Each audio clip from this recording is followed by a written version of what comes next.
Vamos a compartir ahorita.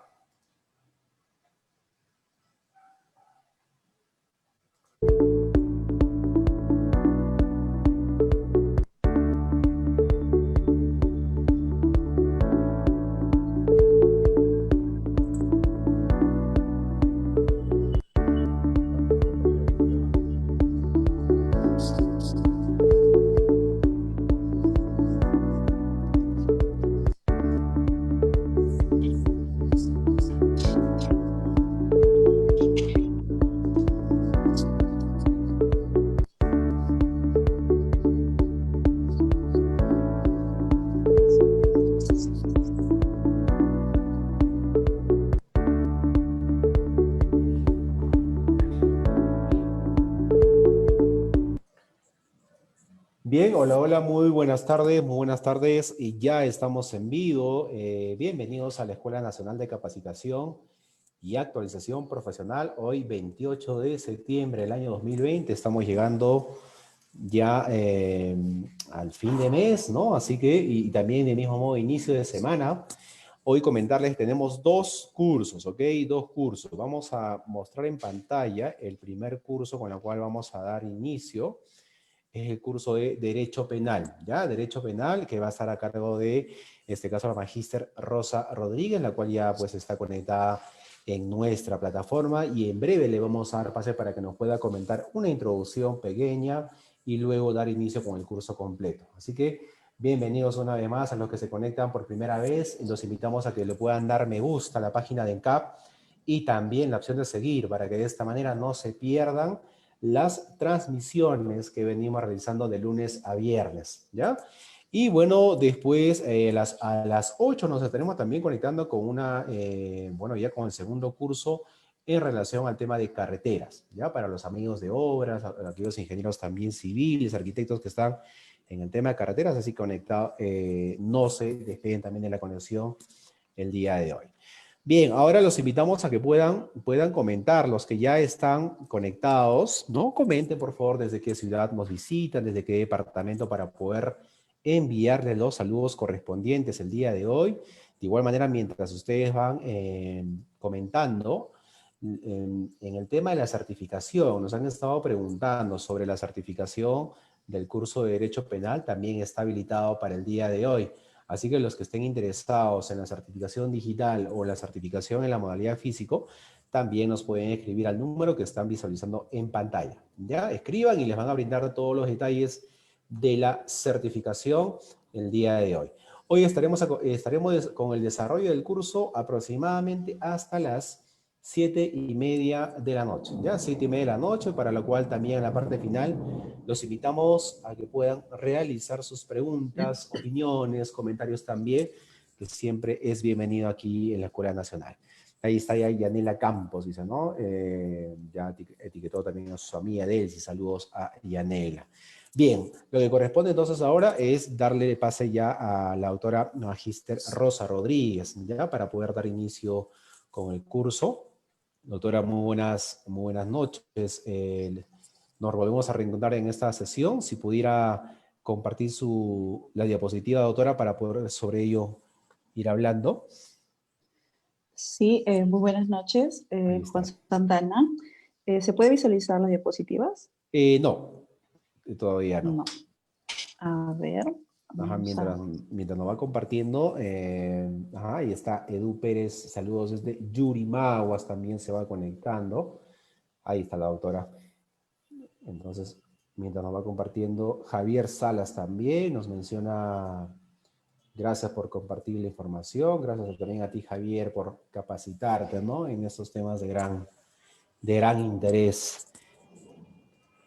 Listo, ahora sí.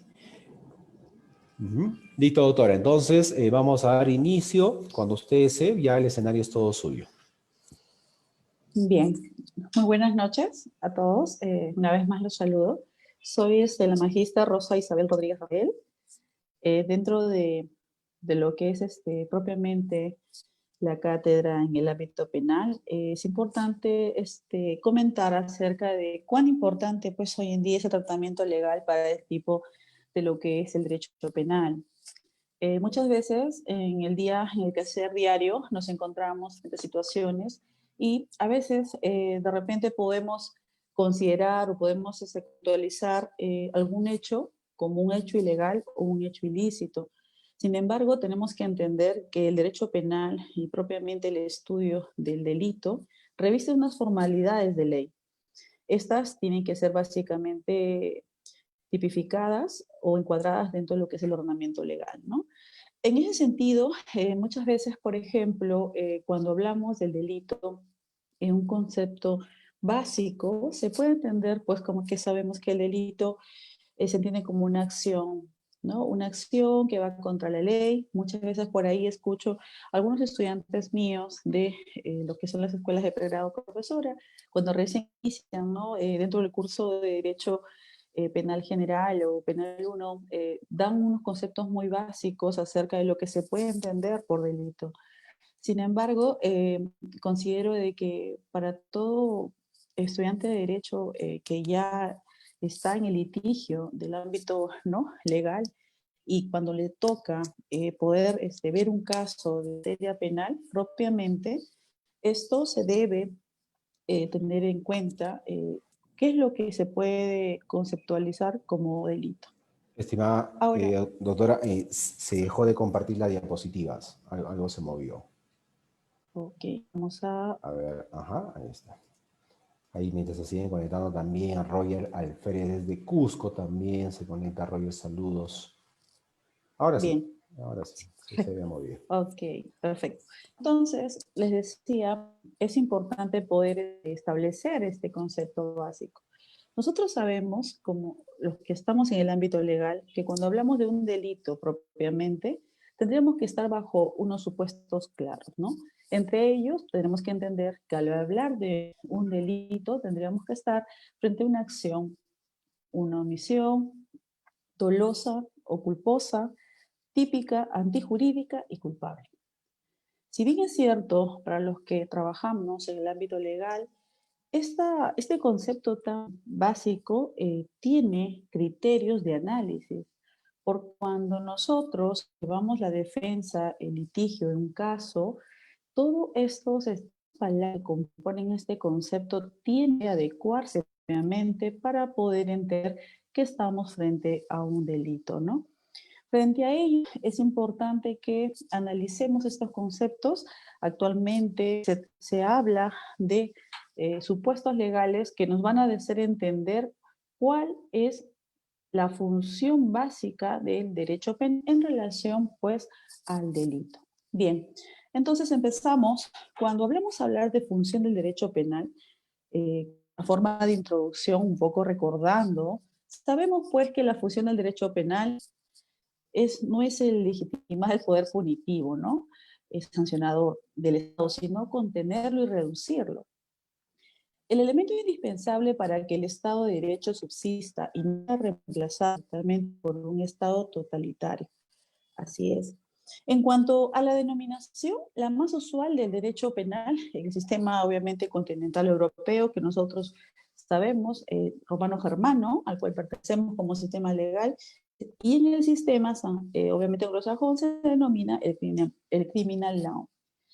La diferencia taxativa entre el derecho penal y el derecho penal de autor, básicamente vamos a conversar acerca de dos posiciones en relación a ella, ¿no? Se habla mucho acerca de esta diferencia entre el derecho penal de acto y el derecho penal de autor. He estado a un jurista, en este caso al doctor Villavicencio Carreros, que nos habla acerca de que la diferencia entre derecho penal de hecho, llamado también derecho penal de acto, que entiende que lo principal es la lesión al orden jurídico o al orden social y otorga una menor importancia, pues propiamente a las características personales del autor, las mismas que son consideradas por sí solas insuficientes para aplicar una pena. Y el derecho penal de autor, que le da mayor importancia a las características personales del autor. Básicamente, estas dos diferencias o conceptualizaciones van a tomar mayor importancia cuando analicemos las características propias del delito. Por otro lado, también tenemos a Roxin, ¿no? Que él nos dice que el derecho penal, de hecho, propiamente el de acto, es una regulación legal en virtud del cual la punibilidad se vincula a una acción concreta, descrita típicamente a lo sumo o varias acciones de ese tipo, ¿no? Y la sanción representa solo la respuesta al hecho individual y no a toda la conducción de la vida del autor o a los peligros que en el futuro se esperan del mismo.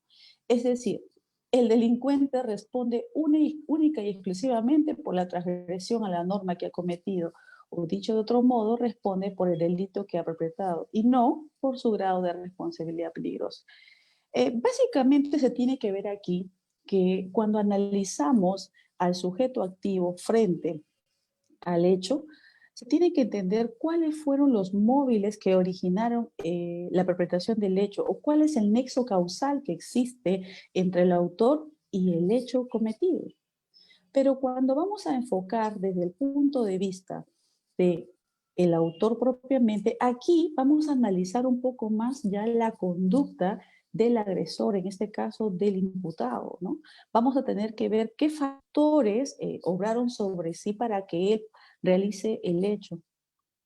Son dos temas realmente bastante discutidos cuando se ve el tipo de grado de responsabilidad y, por qué no decirlo, también cuando se analiza los delitos en relación a estos dos puntos, ¿no?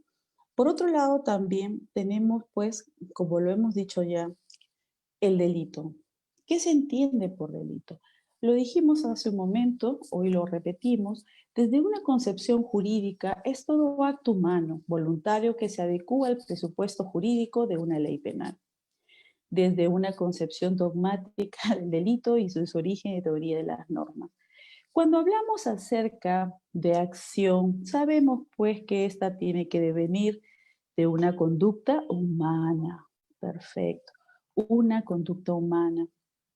Ahora, esta conducta humana también no solamente puede ser una acción ejercida por un factor evolutivo, no solamente es una acción, el hecho, por ejemplo, de robar, hurtar, el hecho de estafar, ¿no? Verbos rectores dentro de un delito, también puede realizarse, como todos sabemos, desde el punto de vista omisivo, la omisión.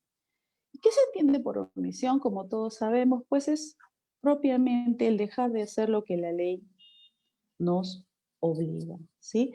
En ese sentido, sabemos pues que una acción o una omisión pueden encuadrar tranquilamente como un punto importante en el análisis del concepto de delito.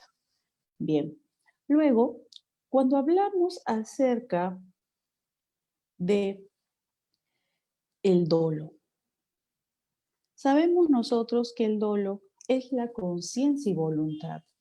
Pero expliquémoslo un poco más sencillo, ¿no? Sabemos que el dolo es la intención que se tiene para perpetrar un hecho. Sin ir más allá, con un ejemplo claro. Cuando una persona desea realizar determinado acto, lo que va a ser actos que van a básicamente preparar un fin. Por ejemplo, ¿no? Si queremos, se nos antoja comer un pan baguette.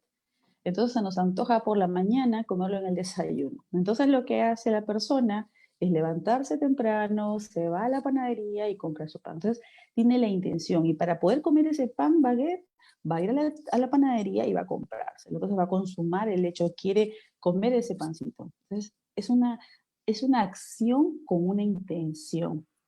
Ahora, ¿qué va a pasar en el ámbito penal? Cuando hablamos de una acción dolosa, comúnmente, puede ser una conducta, por ejemplo, aquí ya de trascendencia ilegal, ¿no? Cuando hablamos del dolo, básicamente vamos a hablar tres tipos de dolo. Pero el dolo en forma genérica va a entender de que la persona o el sujeto activo va a querer el resultado. Frente a ello, es que la persona va a realizar determinados actos que le permitan la perpetración del mismo. Por ejemplo, ¿no? Ya un ejemplo de más trascendencia legal, tenemos que la persona que quiere robar un banco, o el sujeto que quiere robar un banco, va a realizar determinados actos preparatorios. Por ejemplo, va a ponerse de acuerdo, con su, de repente, banda delictiva, va a trabajar de repente planos, va a coger de repente herramientas, va a haber un vehículo que los va a transportar en la huida. Tenemos también, por ejemplo, que pueden usar máscaras, tenemos también, por ejemplo, en fin, un número de elementos que va a permitir entender de que existe una preparación para cometer el ilícito penal. Y estos actos van a de alguna manera probar la perpetración del tema, del ilícito. Entonces podemos hablar que hay una intención. Otro ejemplo, cuando vamos a hablar acerca del homicidio, hoy en día el llamado famoso feminicidio, ¿no? El dar muerte a una mujer, no propiamente con una intencionalidad, con una ferocidad, ¿no? Básicamente por el hecho de tener la calidad de cónyuge o de concubina.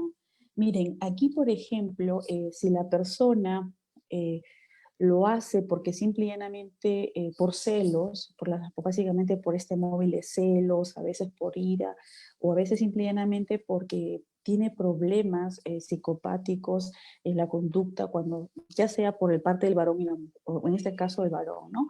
Por ejemplo, podemos entender que este sujeto o esta persona que va a perpetrar el hecho va a comprar de repente en el camino, puede comprar alguna veneno para de repente poder eh, dárselo a la víctima, ¿no? A su pareja, lo va a tener que comprar, a su vez también, por ejemplo, al saber de que la va a envenenar, va a saber que va a tener que sacarla o sacar el cadáver propiamente, no sé, puede ser en unas bolsas, en un costal, va de repente de alguna manera a ver la forma como desaparece el cadáver.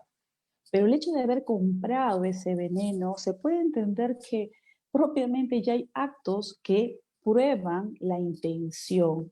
La persona imagina el hecho y lo perpetra. Entonces, frente a ello estamos hablando del dolo, ¿no? Entonces, es un ejemplo claro de lo que se puede entender por dolo, tener la intención de realizar el hecho. Pero a su vez también sabemos, un poco recordando la teoría en relación al dolo, de que tenemos un dolo directo, un dolo indirecto, tenemos también un dolo eventual. Y frente a ello, es importante que conversemos, ¿no? Antes de revisar estos puntos, quiero que hablemos un poco acerca del dolo. Como les dije, el dolo es el conocimiento y voluntad de realizar un delito o una conducta punible. Cuando hablamos de dolo directo, y es importante también mencionarlo, se tiene pues que se produce cuando un sujeto se representa en su conciencia el hecho típico, que tiene el total control mental del querer y el saber cuál es la conducta típica que se plantea realizar y la comete. Por ejemplo, ¿no? Tenemos aquí, B planifica disparar a A con el propósito de quitarle la vida. B dispara a A mientras éste camina por el parque y a consecuencia del disparo A muere. Básicamente se establece que una planificación expresa para poder realizar el hecho. Entonces, en ese sentido, eso es básicamente lo que se entiende por el dolo directo, ¿no? Se idealiza el hecho y se ejecuta. Ahora, cuando hablamos del dolo indirecto, que muchas veces también ha sido materia de poder identificar, ¿no? Cuando una persona comete un ilícito, ¿cuál fue su papel o cuál es el grado, la conexión que existe frente a terceros? Tal vez no estaban dentro de la idealización del delito. Sin embargo, lastimosamente, a consecuencia de la intención principal, surten terceros efectos que llevan consigo, pues, un punto de lo que es el reproche legal frente a ello, ¿no? Por ejemplo, cuando se habla de dolo indirecto, vamos a hablar de que es aquel que se materializa cuando el sujeto se representa el hecho delictivo, pero no como un fin, sino como un hecho o efecto inevitable o necesario para actuar o desarrollar la conducta típica. Por ejemplo, aquí citamos un pequeño ejemplo acerca de que Juan planifica atropellar a Pedro para con ello quitarle la vida. Ocurre que Pedro va acompañado de su niña de nombre María. Y aunque el atropello pudiera dar, ¿no? traste con la vida de la niña, Juan acepta el resultado y ejecuta el plan atropellando tanto a Pedro como a su hija. Es decir, propiamente, María va a perder la vida a consecuencia de esto. En este caso, como podemos ver, aparece el dolo directo, que es contra obviamente Pedro. Sin embargo, María va a tener pues que surtir la suerte de un dolo indirecto por cuanto, o de segundo grado, por cuanto si bien ella no era el fin principal, en este caso, ¿no? De darle muerte a ella, pero bueno, va a ser parte del dolo directo, ¿no? Básicamente va a haber una conexión de una subordinación de los hechos. Bien. Por otro lado, tenemos el dolo eventual, ¿no? Y es aquí también cuando, por ejemplo, se puede observar que es aquel que se produce cuando el sujeto se representa el hecho como posible, lejano, pero que podría llegar a ocurrir, no obstante actúa aceptando esa posibilidad. Es bastante parecido al dolo indirecto, ¿no? Un ejemplo de ello sería pues la planificación por parte del agente activo de dar un golpazo, de un golpe en la cabeza a Pedro, con la intención de herirlo. Pero sabe que como consecuencia del golpe Pedro podría morir. No obstante a ello, acepta el posible resultado y emprende la acción. Como podremos ver aquí, ya no se habla acerca de, por ejemplo, la intención es simplemente herir a una persona, ¿no? Sin embargo, cuando se le propina el golpe, esto de repente por no medir la fuerza se causa la muerte. Aquí, por ejemplo, hay mucha discusión dentro de cuando se va a reprochar, en este caso, el delito que se les tiene que imputar, ¿no? Porque podría ser de que se tendría que probar taxativamente cuál fue la verdadera intención de la persona. Si solo fue herirlo, pero sin embargo lo mató, frente a ello, pues estaremos también sobre qué actos de preparación hubo, cuánto fue planificado el hecho, ¿no? Y estas cosas realmente en el litigio, propiamente cuando se establece defensas técnicas en relación a este tipo de casos, existe una bastante, pues, controversia sobre qué tipo de delito se le va a imputar, ¿no?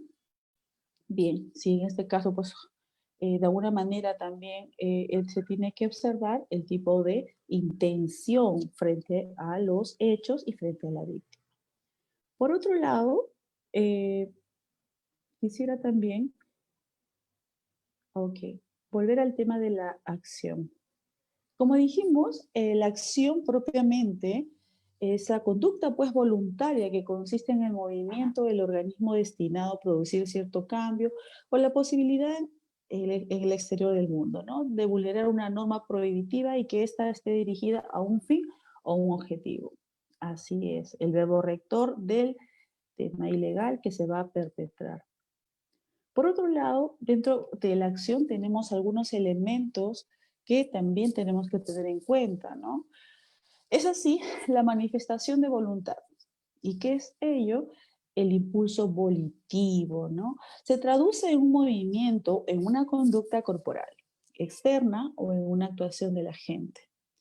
También tenemos que ver el resultado, y no es que más que el efecto externo de la acción que el derecho penal califica para reprimirlo y el ordenamiento jurídico tipifica para sancionarlo, y que consiste pues en la modificación introducida por la conducta criminal en el mundo exterior, en este caso el robo, el asesinato, ¿no? Que se realiza. La relación de causalidad entre la manifestación de voluntad y el resultado. Aquí vamos a estar frente al nexo causal, ¿no? Si hay relación, se sigue el supuesto criminal hasta la responsabilidad penal. Si no hay relación, se suspende el seguimiento del supuesto porque no hay acción. El agente dispara y mata. Y es el ejemplo básico y claro frente a ello. Tenemos también acerca de lo que es el sujeto de la acción, ¿no? El sujeto de la acción es el ser humano. Aunque el sujeto puede ser otro, pero si no es un ser humano no puede considerarse delito propiamente, ¿no? Estamos hablando sobre conducta humana. Bien, también podemos ver que dentro del análisis de la acción penal, podemos también ver acerca de situaciones, ¿no? De ausencia de esta acción. Por ejemplo, tenemos algunos factores como es la fuerza irresistible. Es aquella fuerza que posibilita desde todo punto al sujeto para moverse o para dejarse mover. Puede provenir de la naturaleza o de un tercero. Lo importante es que produce que una persona actúe sin capacidad de control. Así es. Un ejemplo claro, por ejemplo, podemos citar aquí cuando, eh, a ver, un ejemplo claro de naturaleza. Estamos que manejando un vehículo, de repente dentro del promedio de lo que se debe conducir, 60 kilómetros por, ¿no? 80 dentro de los parámetros. ¿Y qué pasa?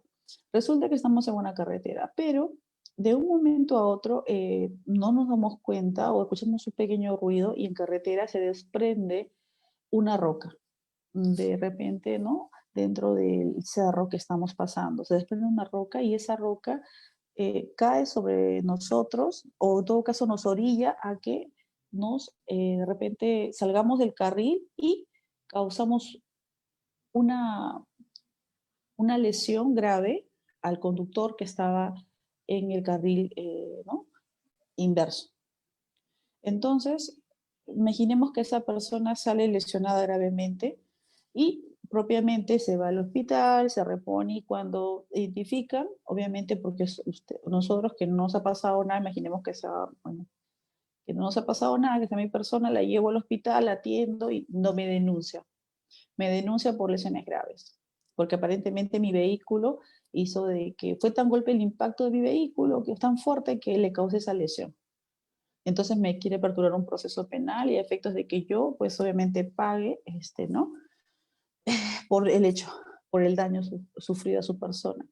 En este delito yo podré, en todo caso, alegar como defensa que no, pues, no fue mi intención causarle esa lesión, que si mi carro de repente compactó con su vehículo, esto fue por la fuerza irresistible de la roca que se desprendió, que golpeó mi carro y a su vez lo golpeé al otro vehículo. Entonces, tendremos que analizar cuál es la posición frente a ello, ¿no?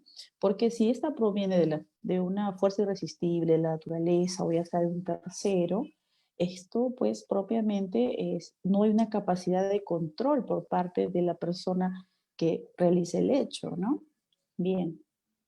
Movimientos reflejos, ¿no? Cuando se habla de movimientos reflejos, pues no es factible de impedir movimientos reflejos que provengan del automatismo del sistema nervioso. Por ejemplo, se puede poner en cuenta aquí que si nosotros no tenemos el control de este movimiento reflejo y causamos algún tipo de lesión frente a otra persona, pero del cual no tenemos el control, ya sea, por ejemplo, no sé, a ver, se me ocurre, recordando un poco los ejemplos, eh, aquella persona que sufre de, a ver,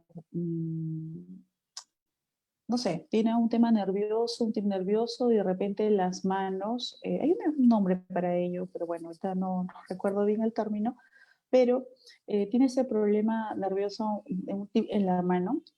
Entonces, de repente pasa este, cerca a una señorita y por no tener el control de la mano, obviamente de repente la rosa, no sé, se me ocurre de repente por el, por el seno, ¿ver? Por el seno, ¿no?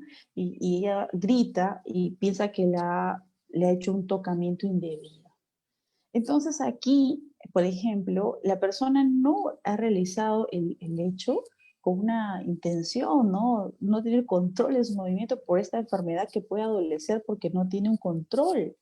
Entonces, frente a ese movimiento reflejo, tal vez esta persona no ha cometido el ilícito, ¿no? Entonces sería cuestión tal vez de acreditar la condición, ¿no? De este movimiento reflejo que causó de repente algún tipo de lesión, ¿sí? ¿Por qué no decirlo? Al pudor de la dama, ¿no? Pero previamente se puede entender, ¿no? Que no es factible de poder tener un control, pues un tema como el sistema nervioso, ¿no? Llamado también, pues, Parkinson, sí, gracias, por ahí me están comentando. Bien, ahora, Tenemos también los estados de inconsciencia, situaciones ajenas a lo patológico, ¿no? Sueños, sonambulismo, hipnotismo. Miren, aquí tal vez no es muy usual ya, pero sí se entiende todo lo que es propiamente el estado de inconsciencia al tema del sonambulismo. Existe personas que sufren de este mal, que es el sonambulismo, que caminan, pues, eh, caminan, desarrollan actividades bajo estos efectos de estado de inconsciencia. Y se entiende que estas acciones que realizan, si se llega a acreditar el estado de inconsciencia, pues estas no van a tener que ser reprochables como una acción propiamente, ya que no están, son ajenas, ¿no? A lo que es algo que nosotros podamos ejercer, pues una conciencia o ejercer un control frente a ello, ¿no? Y no se podría reprochar como una acción propiamente.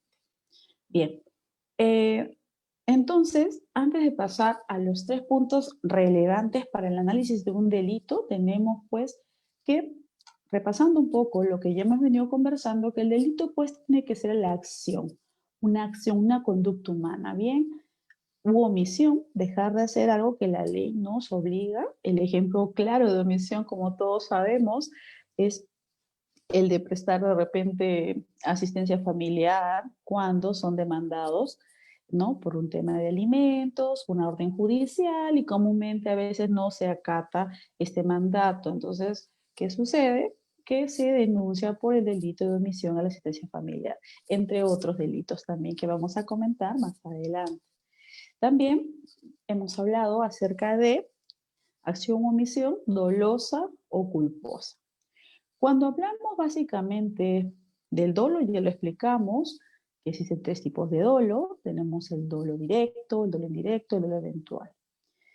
En relación a la culpa, cuando hablamos de culpa, es importante dejar en cuenta que cuando se cometen delitos culposos van a operar 3 situaciones, ¿no? La primera, estamos acerca de lo que es la culpa, por ejemplo, cuando cometemos actos negligentes. Tenemos los actos imprudentes y propiamente la impericia, ¿no? Aquí en la culpa, por ejemplo, no se desea el resultado. En la culpa, si bien se actúa de una forma negligente, pero si no se desea el resultado, ¿cómo es que se comete el ilícito? Pues fácil.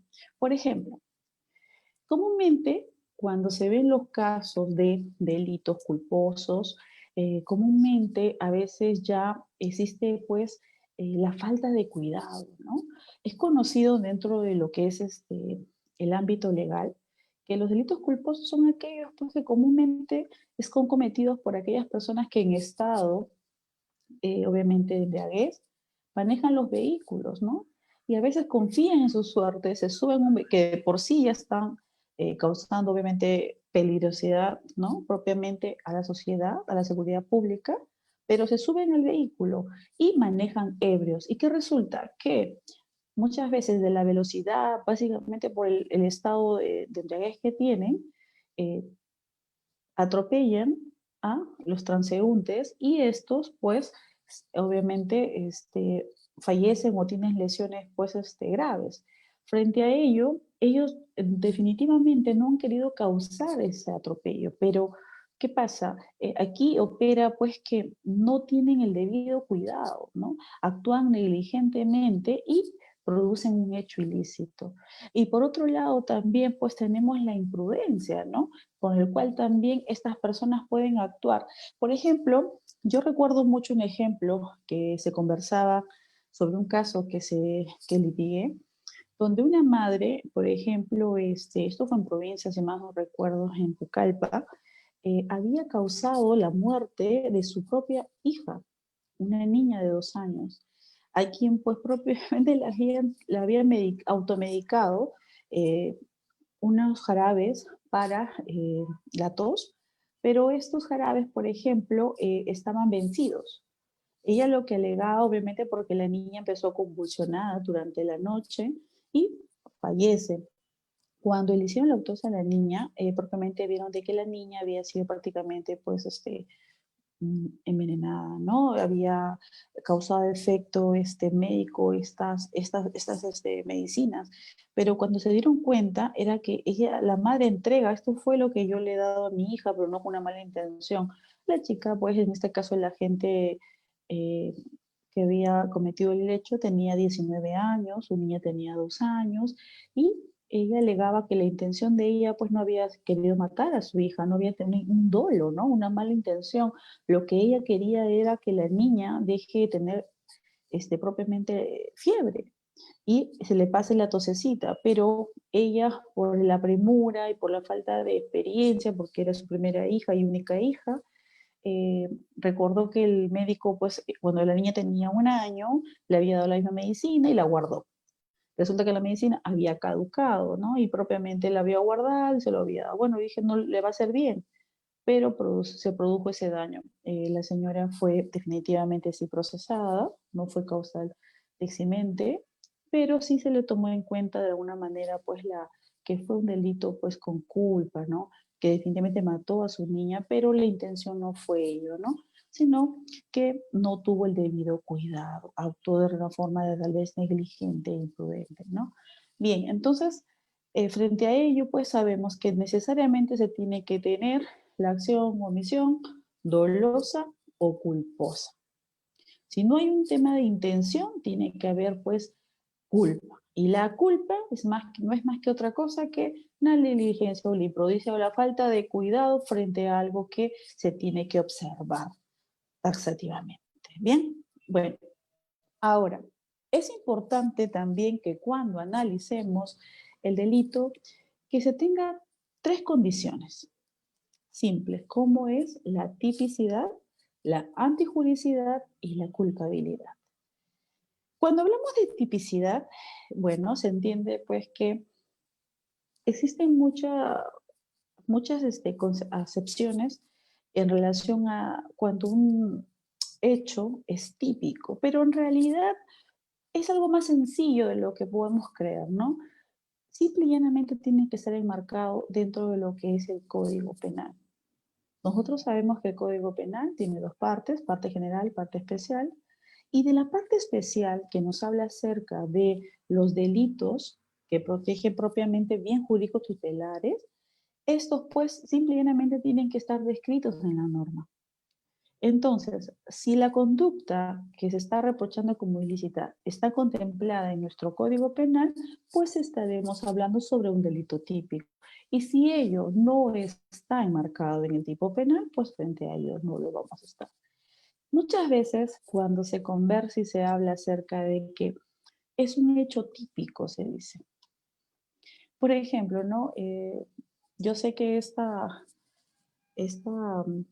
conferencia que estoy impartiendo el día de hoy, de alguna manera va dirigida también a personas que no trabajan en el ámbito legal, ¿no? Y muchas veces no saben si están frente a un ilícito penal o realmente, si es que realmente va a ser reprochada esa conducta que han realizado. Entienden que para ello, si la conducta que han realizado no se encuentra marcada en nuestro ordenamiento penal, no es un delito. ¿Correcto? Ahora, el ejemplo claro. Se dice que, a ver, un ejemplo que siempre suelo citar dentro de lo que es pregrado, se habla acerca de aquellas novias, ¿no? Novias que de repente tienen 5 o 6 años enamoradas, ¿no? Con sus parejas. Y de repente sí, pues, tienen, ojo, no es un noviazgo formal ni con el anillo, porque eso es otro tema también, sobre los esponsales de materia civil. Estamos hablando de ciertos enamorados que tienen 10 años juntos, ¿no? Y muchas veces son enamorados de colegio, de universidad. Pero resulta que en el transcurrir de la vida, muchas veces estas parejitas se separan, ¿no? Se separan y la dama o el varón se siente que, por ejemplo, al uno de ellos romper el enamoramiento y encontrar de buena manera, hacer obviamente el rompimiento de la relación, dicen pues que no es justo, ¿no? por cuanto han estado 10 años y ahora está con otra chica y debió casarse con esa persona. Entonces, del tema, pues vamos a ver frente a qué estamos, ¿no? Y pretenden de repente actuar legalmente contra esa persona que ha roto el noviazgo o el enamoramiento, perdón. Entonces, frente a ello, realmente pues no existe algún tipo de ornamento legal o el código penal que pueda pues reprochar esa conducta, ¿no? Legalmente. Entonces, no podríamos reprocharlo como un delito. Imagínense que podamos encarcelar o en todo caso denunciar y procesar a esa persona. No, no hay forma por cuanto no es una conducta que se pueda reprochar legalmente. Tema diferente ya para, con relación a los esponsales, que es materia de otra cosa, por las promesas de matrimonio, que es otra cosa que tiene pues obviamente una relevancia básicamente indemnizatoria y pecuniaria. Pero en fin, ese es otro tema. Bien, entonces frente al tema de la tipicidad, que quede claro que el tipo pues es la descripción de la conducta delictiva, ¿no? Y la tipicidad es la adecuación del acto humano voluntario ejecutado por el sujeto a la figura descrita por la ley penal como delito. Bien, obviamente es la adecuación de la conducta al tipo. Mm, Muy bien. También tenemos que dentro de los elementos objetivos en la tipicidad, pues hablamos que son los diferentes tipos penales, ¿no? Que están en la parte especial del Código Penal y que tienen como su punto de arranque una descripción objetiva de determinados estados y procesos que deben constituir para de la responsabilidad criminal. Por otro lado, también tenemos como elementos constitutivos, pues, los sujetos el activo y pasivo, conducta y el objeto material y jurídico. Bien, y hablamos acerca del dolo. La antijuricidad. Esta es otra característica importante para nuestro análisis. Entonces, hacemos un pequeñito repaso que tenemos que tener en cuenta para poder tipificar o para poder encuadrar un hecho como delito, ¿no? Bien, dijimos que es la acción o omisión dolosa o culposa, típica, antijurídica. Bien, cuando hablamos de la antijuricidad, propiamente estamos frente a la posición de que un hecho puede ser de repente visto o descrito como delito, ¿no? Dentro de nuestro ordenamiento, pero al momento de poder analizar si es antijurídico y entiendas en palabras sencillas que la antijuricidad no es más que otra cosa, algo que vaya contra la ley. Entonces, frente a esto, ¿qué es lo que podemos entender? Cuando hablamos de antijuricidad, por ejemplo, el delito de daños patrimoniales. Es un delito típico. A ver, el que de repente nos rompe la luna del carro, obviamente ha causado un daño patrimonial, ¿no? Bien jurídico tutelar protegido el patrimonio, bien, es una acción. La acción de romper, de causar daño que dañó patrimonialmente mi vehículo. Doloso, sí, de repente, sí, con intención quiso romper la luna de mi carro, tuvo la conciencia y voluntad de ello. Típico, sí, porque está encuadrado dentro de nuestro ordenamiento legal como el delito de daños, daño patrimonial, daño agravado, vamos a ponerle.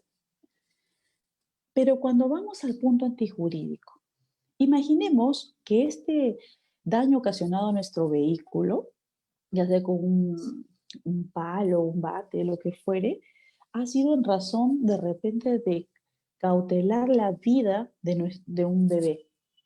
¿Qué pasaría, por ejemplo, si por un tema dejo a mi bebé que está mal de por sí, estoy poniendo en peligro, pero vamos a imaginar más que nada el hecho puntual, que dejo a mi bebé en la parte posterior de mi vehículo. De repente bajo un poquito la luna, lo que fuere, pero sí, escasos segundos estoy, eh, dejo al bebé en el vehículo y resulta que este niño propiamente jugando se encierra. Y en lo personal, la llave no la tengo. Imaginemos que la llave, vamos a hacerlo algo más grave, ¿ya? Vamos a imaginar que me fue a los servicios higiénicos y de repente me quedo encerrada en el vehículo, perdón, en el baño con todas las cosas y mi hijito se está ahogando en el vehículo. Entonces, frente a ello, obviamente una señora cercana ahí se da cuenta que mi hijito está solo y se también como que empieza a ponerse rojito, de repente se ha comido su juguete y se está ahogando. Y mientras que yo estoy saliendo, que también de por sí voy a ser sancionada porque eso no se hace, más de todas las mamitas que sabemos que no se pueden hacer ese tipo de cosas, ¿qué pasaría? Que, por ejemplo, la señora da aviso a un policía que está cerca y le dice, señor policía, el niño se está ahogando, está dentro del vehículo, tenemos que salvaguardar su vida, por favor haga algo, se va a morir, se va a morir. El policía viene y ve de la forma de, trata de abrir el carro, no lo hace, no sé, diferentes formas de poder abrir el carro, agota la forma, pero no se puede, entonces lo único que le queda es tal vez con un pequeño palo o un bate que está cerca, que se puede agenciar, golpea a la luna que no esté cerca a mi hijo propiamente o al niño, entonces rompe la luna, obviamente la luna puede ser de arroz, que son de los vehículos, ¿no? Que caen esas lunitas que se desprenden sin causar un tipo de mayor daño, y abre la puerta del carro y puede sacar al niño, lo auxilia, le da el auxilio propiamente y salva la vida del niño. Yo salgo y me siento indignada de que el policía ha roto de repente la luna de mi carro. Imaginemos, una luna pues costosa, polarizada, de un BMW. Entonces le digo, ¿cómo se le ocurre romper la luna? La va a pagar, lo voy a denunciar por daños. ¿Realmente estamos frente a un delito? ¿Realmente el policía puede haber causado un delito?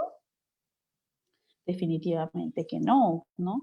Porque si bien es cierto, estamos frente a una situación de que el hecho sí, pues es el daño patrimonial, pero aquí estamos frente a que la ley permite que en salvaguarda del ejercicio de las funciones se pueda preservar o pueda haber una lesión menor a efectos de salvaguardar un interés mayor, como es la vida de mi hijo. Entonces no cabría por ningún sentido de que si yo formulo una denuncia penal, pues esta prospere, o que se procese policía por haber causado el daño a mi vehículo. Al contrario, creo que se van a invertir los papeles y a quien van a procesar por una especie de haber causado algún tipo de, no sé, omisión debido a una falta de cuidado como mamá, el niño está expuesto a de repente morir, ¿no? Yo podría decir, bueno, saben los servicios higiénicos, pero igual, no es un tema de que me exima de responsabilidad haber dejado un pequeño en un vehículo.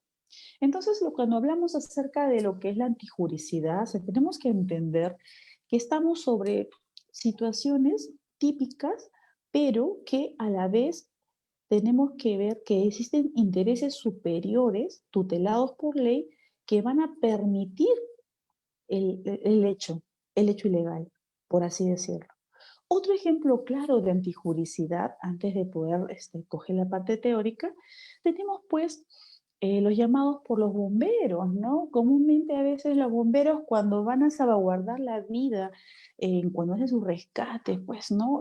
Tenemos que ellos, para poder ingresar a las casas, comúnmente pues hacen allanamiento, de repente de una patada, ¿no? Son adiestrados técnicamente, tiran la puerta abajo, a veces no lo pueden hacer, causan un tipo de, abren las puertas como fuese, ya usando ya sea mecanismos, herramientas, ingresan, de repente en el camino encuentran en el segundo piso a los abuelos, a los familiares, de repente que están ahí que no pueden ni moverse, y tal vez, imaginemos inclusive que una persona anciana se encuentra atrapada, no sé, por la cama, por uno de los, no sé, se me puede ocurrir el repliegue de la cama.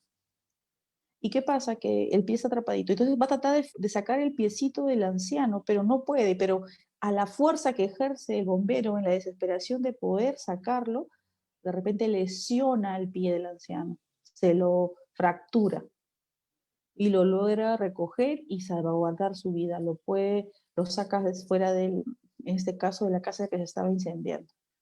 Lo lleva obviamente a mejor recaudo, se va al hospital y cuando la familia llega del anciano, le da la noticia pues en el hospital que la pierna la tiene fracturada. Al preguntar al anciano, él comenta de que el bombero le fracturó le rompió la pierna y que le dolía mucho y que por ende tenemos que denunciar al bombero porque salvaguarda de su vida, bueno, me rompió la pierna. Entonces, ¿frente a qué estamos realmente? Sí, en efecto, una lesión. la lesión está tipificada como delito, pero existen elementos, causas de justificación, que eso también ahora lo vamos a ver. Entonces, frente a ello, tenemos que ver de que se pueden realizar algunos temas de connotación típica, ¿no? Pero que van a tener, pues, algún trasfondo, ¿no? De un interés tutelado mayor, ¿no? Como es el caso de la vida. Bien, entonces, en ese sentido, tenemos que entender que la antijuricidad tiene mucho que ver con aquellos hechos que realmente puedan ser considerados como ilícitos, pero a la larga tienen alguna causa de justificación. Bien, cuando hablamos un poco de la culpabilidad y como último elemento, ¿no? Estamos hablando aquí ya sobre la parte, por así decirlo, final, ¿no? Acerca de lo que es el delito. ¿En qué sentido? Cuando se le puede reprochar la conducta.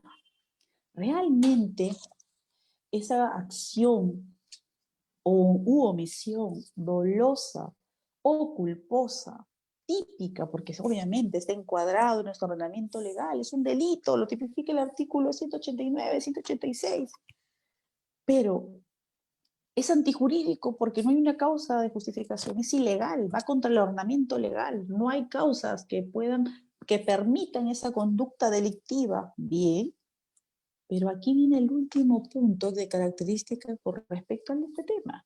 ¿Se podrá reprochar la conducta delictiva a esta persona? Entonces, frente a ello, tenemos que revisar si realmente pues esta persona no se encuentra enmarcada en lo que se puede estipular, ¿no?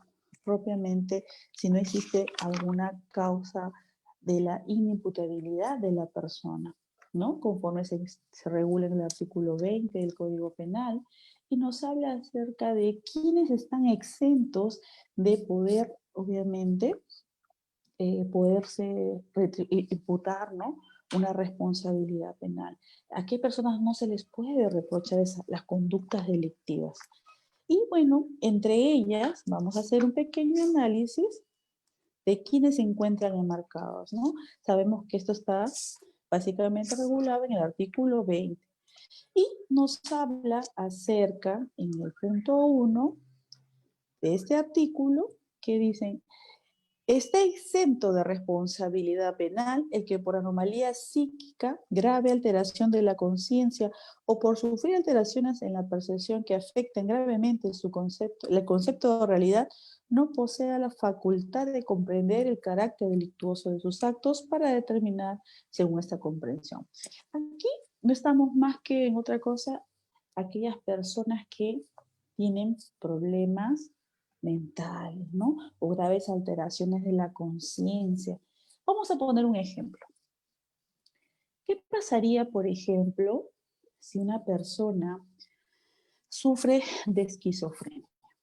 Imaginemos que un familiar nuestro sufre de esquizofrenia. Sabemos que la esquizofrenia tiene niveles, ¿no? Por así tiene grados. Pero imaginemos que sea un grado nivel 3, donde ya la persona pierde los estados de conciencia ya de una manera pues total, ¿no? Por momentos. Hay momentos que sí está de repente como una persona normal, pero cuando le da la crisis, esa persona tiene alucinaciones, e inclusive se pone agresiva y todo ello. Imaginemos que tengamos un familiar, como les digo, con estas condiciones psíquicas. ¿Qué pasaría, por ejemplo, si en esas condiciones de repente llega una visita, ¿no? Que no sabe, porque obviamente tiene que, si las personas que conocemos en el entorno sabemos cuáles son los cuidados que se debe tener frente a ello. Pero imaginemos que llega una visita que no sabe, ¿no? Y por ahí se escapa de las manos advertirle la situación. Sale el familiar nuestro que tiene el problema psíquico y en lo que está jugando, coge a la hija de la visita y la lleva a su cuarto y cuando de pronto escucha que la niña grita y la niña de repente ha sido cortada el bracito por un cuchillo.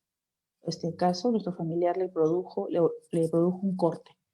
Entonces grita la niña, la mamá se desespera, la coge de brazo al agresor y la lleva a la dependencia policial y hace que la detenga, porque obviamente la niña tenía un corte en el bracito. Entonces, frente a ello estamos frente al delito de lesiones, ¿no? Ya causa una lesión, dependiendo del resultado médico legal, para poder establecer el tipo de lesión, por lo que fue es una niña, estamos hablando de una niña de 7 años.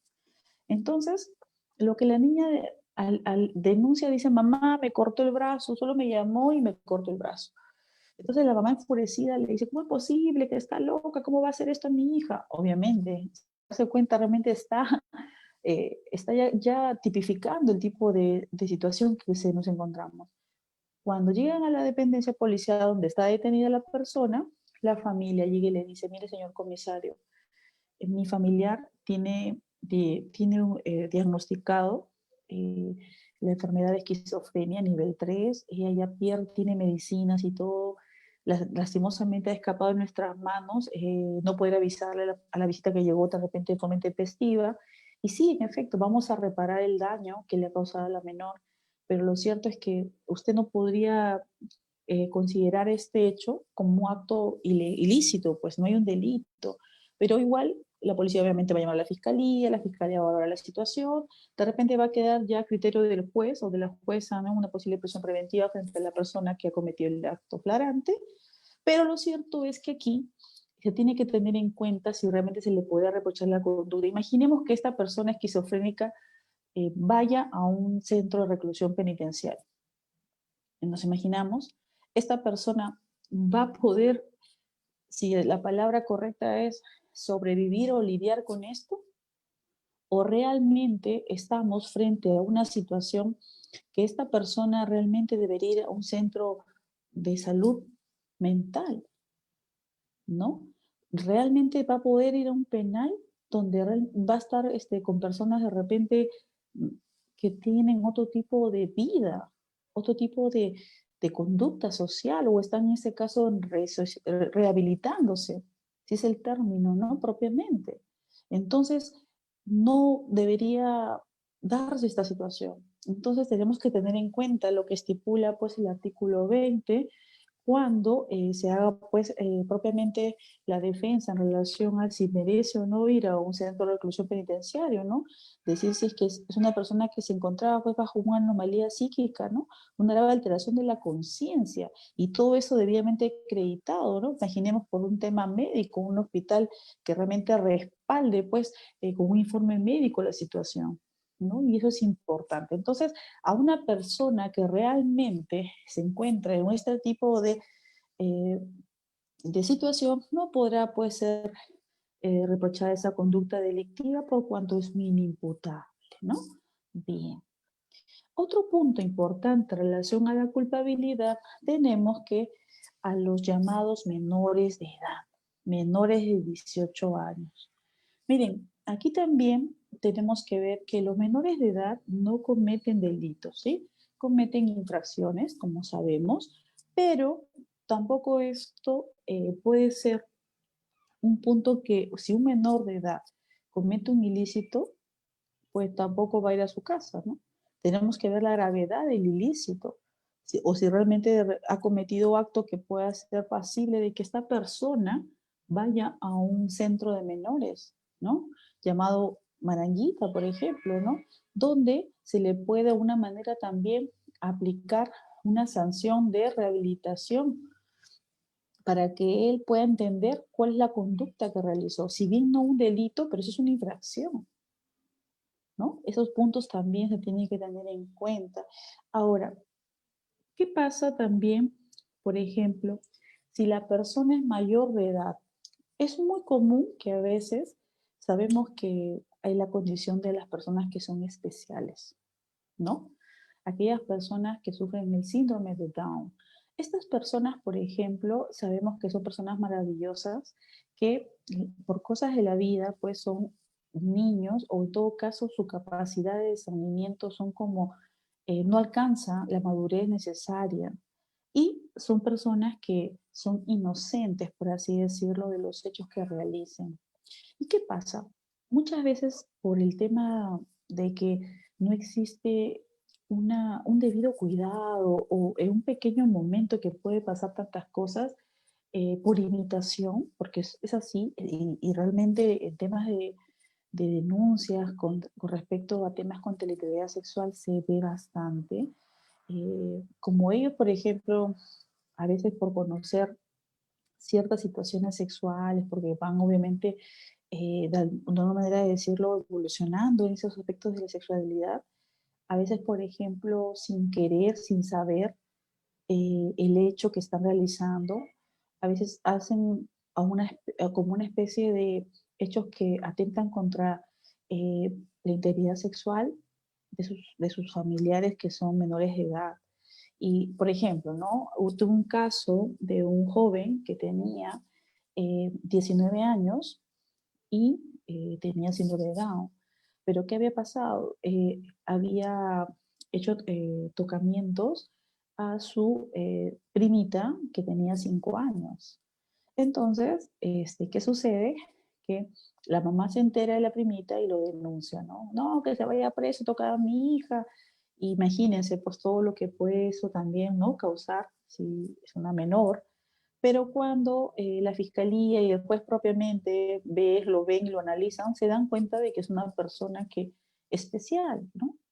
Entonces, eh, no realmente pudo haber entendido el ilícito penal, o sea, no pudo interiorizar el delito, ¿no? Porque es una persona propiamente que tiene problemas, ¿no? Psíquicos, claro, porque existen retardos, retardos, personas que no interiorizan lo bueno o lo malo, ¿no?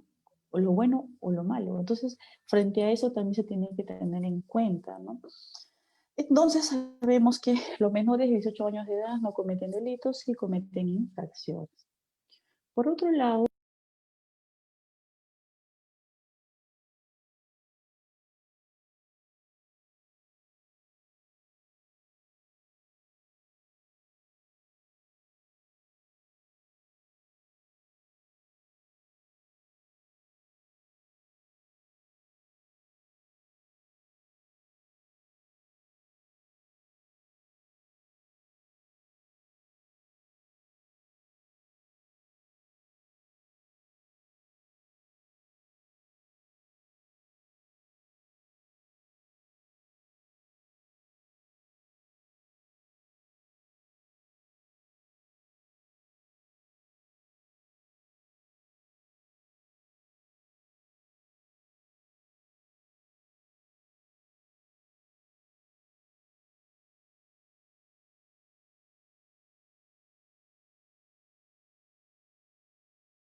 Bien, hola, hola, hola, hola.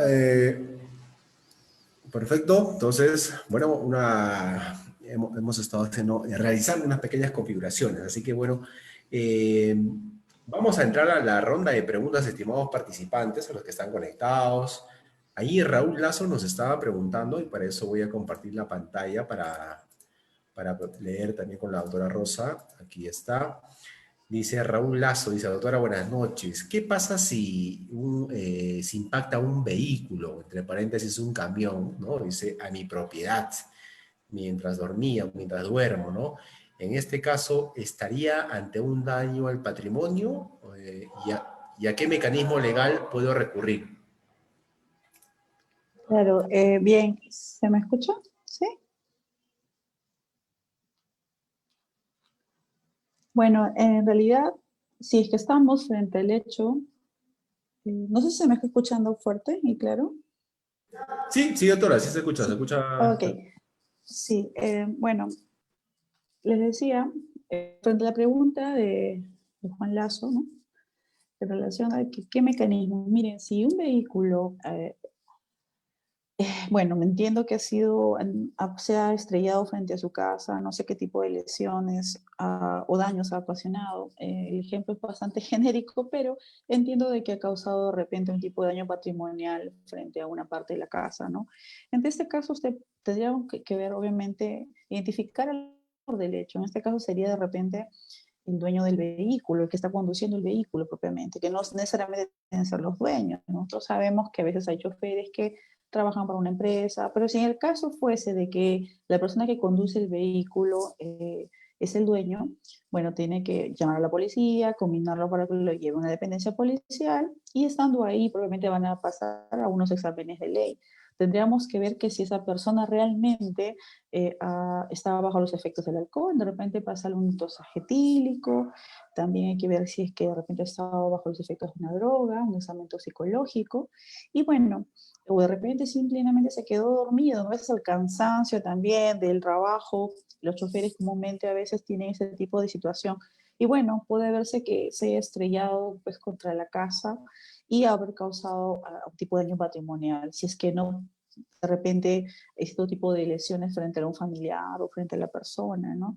Y frente a ellos, pues podríamos denunciar frente al delito de daño. Si no hubiera un tipo de una lesión contra el tipo de la salud, ya sea o causado algún tipo de delito contra una persona, pero sí frente a la casa. Entonces se puede denunciar por delito de daños, ¿no? Daños agravados. Ahora, tenemos que ver también, como les repito, la situación del eh, el actor del hecho, ¿no? El autor propiamente del ilícito, el chofer, ¿no? Ahora, ¿qué pasaría si el vehículo no fuera a nombre de esta persona? De repente podríamos al dueño del vehículo consignarlo dentro de parte de esta denuncia como un tercero, ¿no? Civilmente responsable, quien tendría que también hacerse cargo de el daño que ha ocasionado su chofer, ¿no? Esa sería propiamente la respuesta. Perfecto, doctora, muchas gracias por la respuesta. Entonces, en en estos minutos que nos quedan, así que, bueno, si alguien tiene alguna pregunta también, algún comentario, una opinión, pueden hacer uso de los comentarios de la transmisión en vivo, ¿no? Estamos saliendo a través del Facebook de ENCAP. En todo caso, otra, mientras van dejando algún comentario, si nos pudiera comentar las últimas, ¿no? Las últimas diapositivas, mientras para ir ya finalizando nuestra transmisión. Sí, sí, en realidad, bueno, las disculpas del caso, tú sabes que estos errores técnicos propiamente no se pueden tratar de salvaguardar. Sin embargo, sí, voy a terminar de la clase en relación a lo que es, pues, las características propiamente del delito, ¿no? Como veníamos trabajando. Bueno, les decía que en razón de la culpabilidad, pues van a haber eximentes de responsabilidad penal, las cuales están reguladas en el artículo 20 del Código Penal, ¿no? Y bueno, hablamos entre otras que hay lo que es los menores de edad, el que obra en defensa de bienes jurídicos, ¿no? Básicamente cuando existen situaciones concurrentes como una agresión ilegítima, hablábamos frente a un estado obviamente racional de medio empleado, la falta de provocación suficiente, ¿no? De quien hace la defensa. Propiamente estos temas se va a entender cuando estamos frente, a ver, comúnmente nosotros cuando queremos hacer una defensa o salvaguardar la vida de una persona, comúnmente lo que se nos ocupa es de repente evitar, evitar que el daño pueda ser mayor. ¿Y cómo podemos evitar? Obviamente, haciendo un afronte a la agresión, ¿no? Muchas veces estamos frente a un tema de lesión, por ejemplo, alguien viene a querer causarnos un daño con una navaja, por decir, un arma blanca, ¿no? Y entonces tenemos nosotros en casa un palo, de repente, vamos a ponerlo así, y le propinamos un golpe en la mano para que suelte el arma, ¿no? Entonces, ese tipo de daños, por ejemplo, hay una proporción entre los medio empleados entre ambas posiciones. ¿Qué pasa comúnmente en la realidad, en los casos puntuales, ¿no? A veces hasta las personas que resultan, los delincuentes que agreden a las personas, son los que denuncian a las personas que son las víctimas, que muchas veces, a veces se atribuye de que las familias, en defensa de sus hogares, comúnmente a veces los varones, pues los padres de familia tienen un arma y independientemente que tengan los permisos de ley para poder portar esa arma por seguridad, y cuando por el momento hacen un disparo, tal vez tengo entendido de que tiene que ser pues en la pierna, un lugar donde le pueda causar un daño mayor, esto se connota como una lesión grave y muchas veces los propios delincuentes son los que denuncian a sus víctimas, ¿no? Frente a ello, por ejemplo, se considera una causa eximente si estamos frente al supuesto de el medio empleado, si de repente un balo o algo que simule algún objeto contundente que reduzca a nuestro agresor frente a una lesión mayor que nos pueda causar, bueno, no podría pues considerarse que hemos causado un hecho ilegal contra este caso nuestro victimario, ¿no? Sino estamos evitando. Lo que la ley sí no permite es que exista el repeler la acción, ¿no? No podemos de repente en venganza ir detrás de él y propinarle una agresión mayor o un golpe mayor. Lo que tenemos que hacer es tratar de evitar, ¿no? Esos son puntos que si se da en ese sentido cualquier tipo de defensa, bueno, esto se va a entender como un eximente también propiamente. Por otro lado, también tenemos, por ejemplo, el que obra por orden obligatoria de la autoridad competente en ejercicio de sus funciones. Aquí propiamente se encuadra, pues, lo que hablábamos acerca de, a ver, los policías, ¿no? Cuando reducen a un, en este caso, a una agresora, a un, los delincuentes, a veces les tienen que hacer artes, en manuales como las llaves, ¿no? Temas de lucha libre que son propiamente instruidos para tal fin, y de repente por ahí, por la presión, por la fuerza, les causa un tipo de, no les disloca el brazo. Estos no podrán de reprocharle pues esa conducta, esa lesión al policía, por cuanto en el momento, frente a la perpetración del hecho, pues si bien no es que tampoco lo ejerció un daño que no era propio, ¿no? Sino que de repente puso resistencia.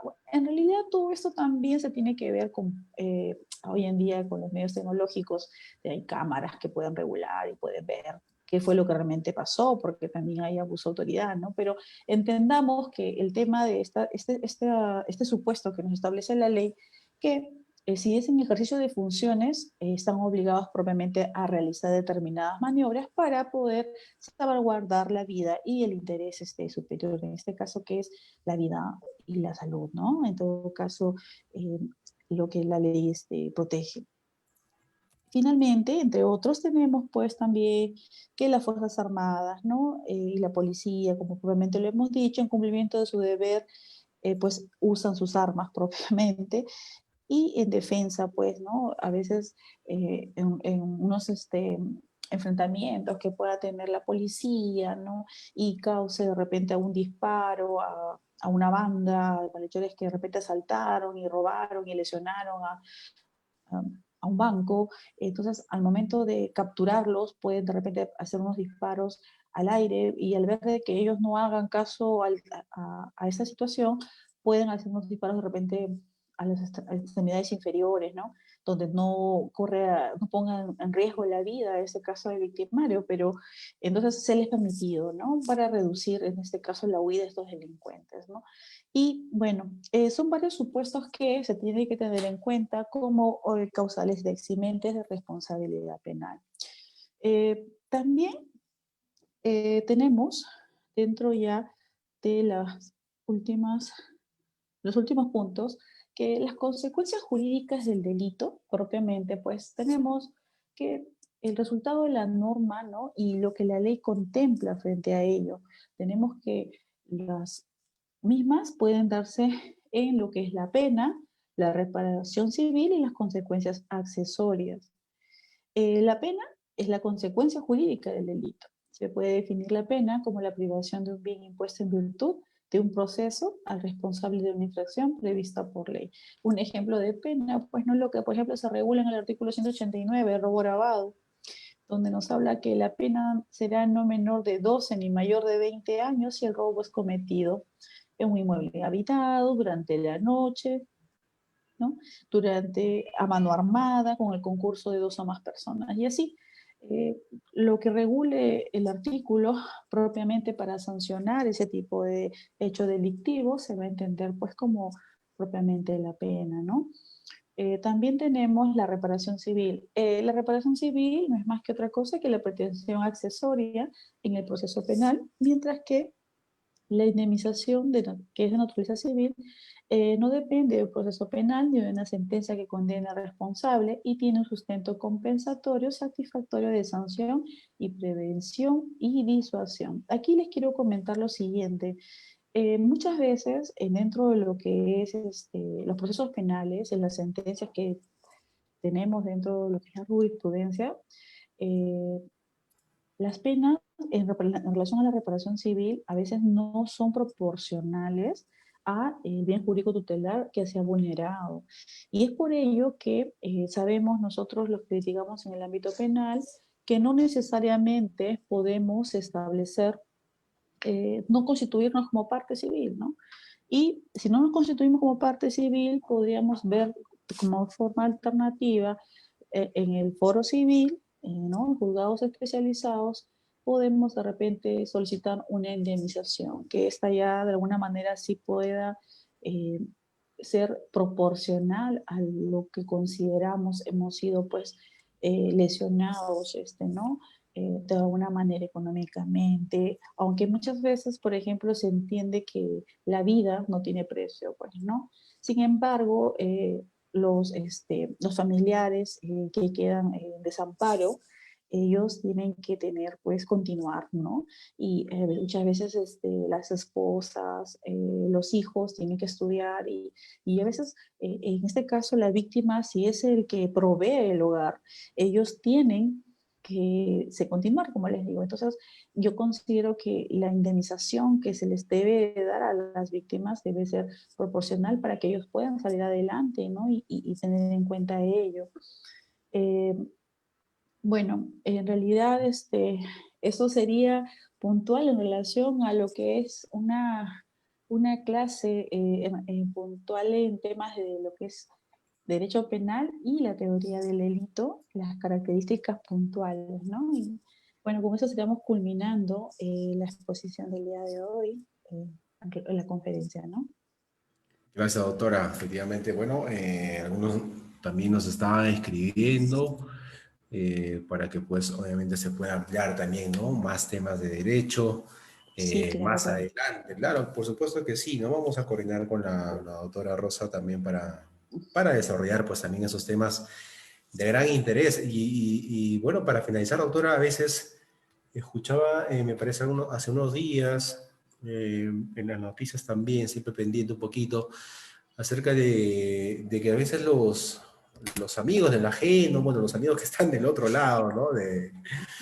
Por llamarlos así, tienen más derechos, más beneficios, ¿no? ¿Cómo podemos protegernos como ciudadanos? Donde cuando a veces muchas personas reaccionan por un tema de defensa personal, ya sea haciendo uso de un arma, ¿no? O de cualquier otro material. Y es más, comentaban también que los policías también tienen miedo de poder actuar contra ellos porque se viene la carga de los abogados, de estos señores, ¿no? Y la justicia no está del lado del ciudadano. Entonces, ¿cómo podríamos protegernos de esa manera? Sí, realmente mientras que la persona tenga las licencias adecuadas, por ejemplo, en el caso de, por ejemplo, repeler un ataque en relación a de repente portar un arma. Muchas veces se tiene de que las personas portan armas sin los permisos adecuados. Entonces ahí estaríamos incurriendo, ¿no? Ya en un tema que estaríamos siendo contra la ley. Pero si nosotros, en salvaguarda de la vida, adquirimos un arma, ¿no? Sacamos eh, esa licencia respectiva y tomamos para las medidas necesarias para poder usarla, porque obviamente cuando uno saca esa licencia va a ser adiestrado para el uso. Entonces también ahí te combinan a que saber cuál es o cuál es tácticamente el lugar donde podrías en todo caso hacer un disparo, pero lo propio es, por ejemplo, hacer un disparo al aire, tenemos que ver las condiciones de dónde lo vamos a realizar.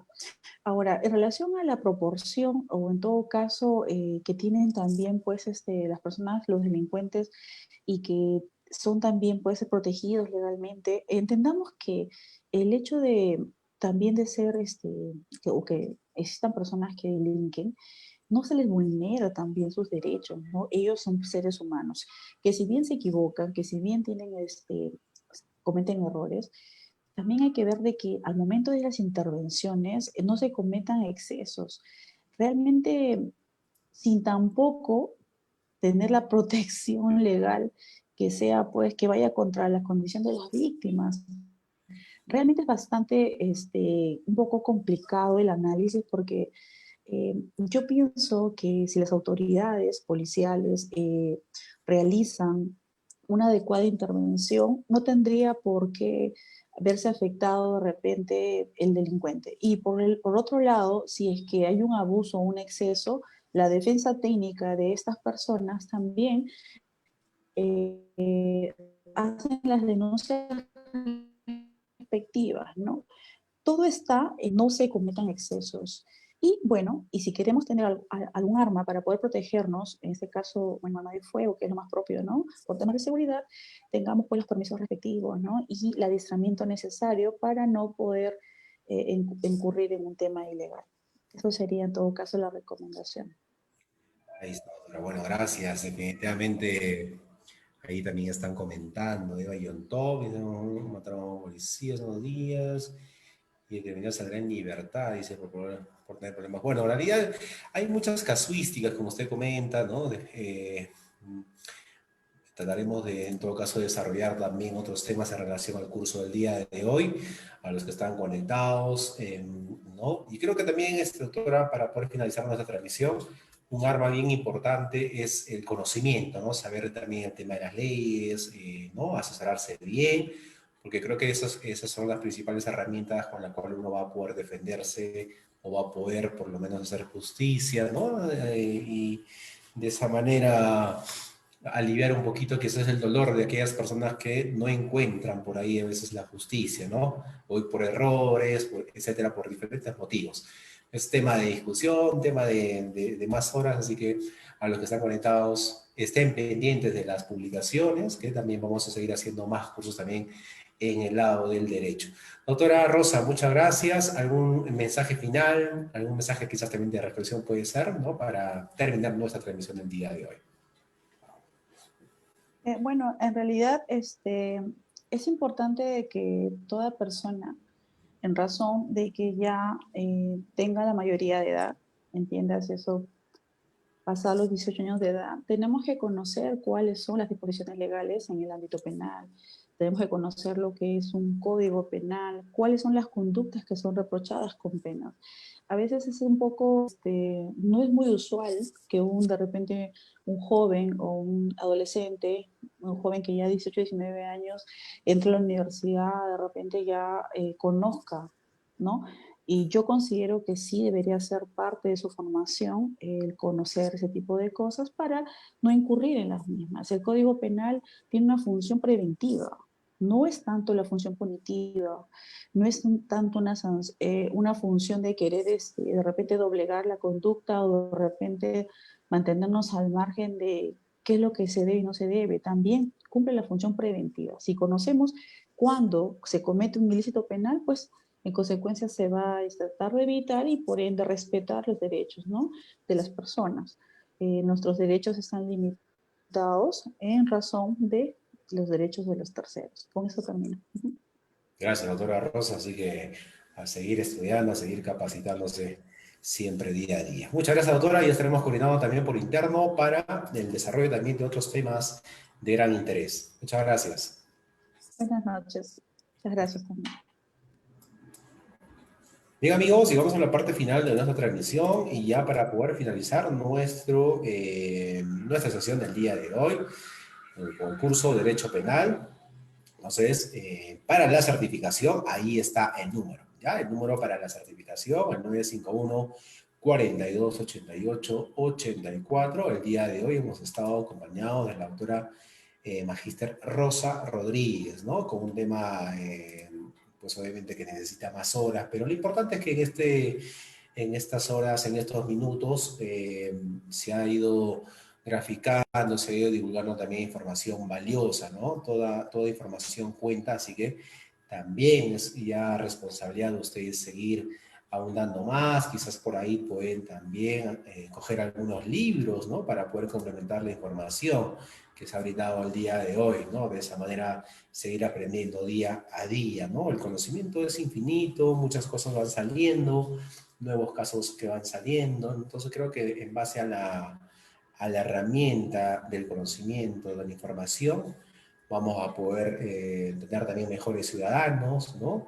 También realizar muchas acciones positivas, ¿ya? Así que gracias a todos por participar. Ahí está el curso de Derecho Penal y para la certificación, ¿ya? Bueno, en breve nos vamos a volver a conectar ya para un curso relacionado para los amigos de la ingeniería, ¿no? Los que están en el tema de carreteras, los arquitectos también, quizás, ¿no? Así que nos volvemos a conectar. Cerramos esta transmisión. Muchas gracias.